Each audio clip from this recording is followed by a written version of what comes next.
Yeah, welcome to Modern Retrogramming with Plasma. Another diversion for this video, playing with the high-res graphics library I've been working on. So to show off and showcase some of its capabilities, I wrote a little video game to really test out a lot of the functionality to make sure it's all doing what it's supposed to. It's a shoot 'em up, and you're being attacked by, oh, there you go, the spiders from Mars, making you Ziggy Stardust.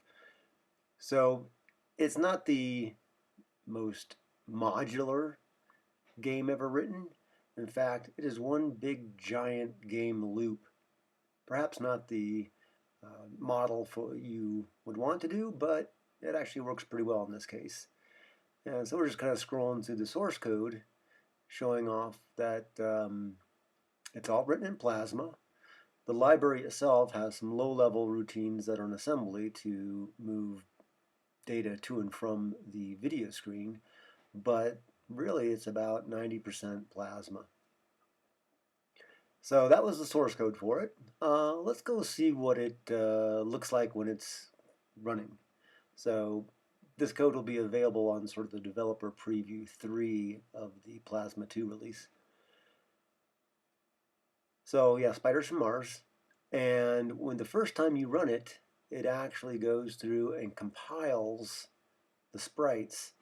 If anybody's played with the Apple II high-res screen, it's really kind of a pain to work with. And so one of the library calls is to take a sort of generic bitmap representation and compile it down into the Apple II screen-friendly format. It does take up quite a bit of memory, and this is one of the reasons I wanted to write this game, is to test it all out.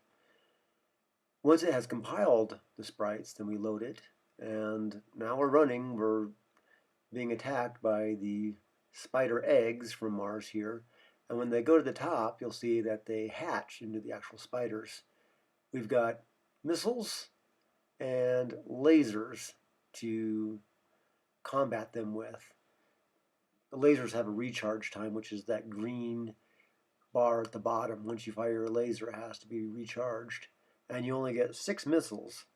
So the theory is the missiles will hit with one shot. The lasers take 3 shots. If you happen to hit with both barrels, then that will count as 2. So this is showing actually how it's actually pretty easy to win. This isn't a full-on game. This is just sort of a demonstration, a little diversion, if you will, to test out the library. Now that once we run it, you'll see that we have a lot more files in our directory of the compiled sprites. So the next time, we don't have to compile them, we just load them directly from the file, and we start our game up quicker. So they have many versions of the sprites. As you get shot, they kind of dim out. We have all the spiders. We have a little splat type of animation, and then there's the web itself. And here he got caught, got killed. Okay, so that was our demonstration for our high-res graphics library. Hope you liked it. Thanks for watching.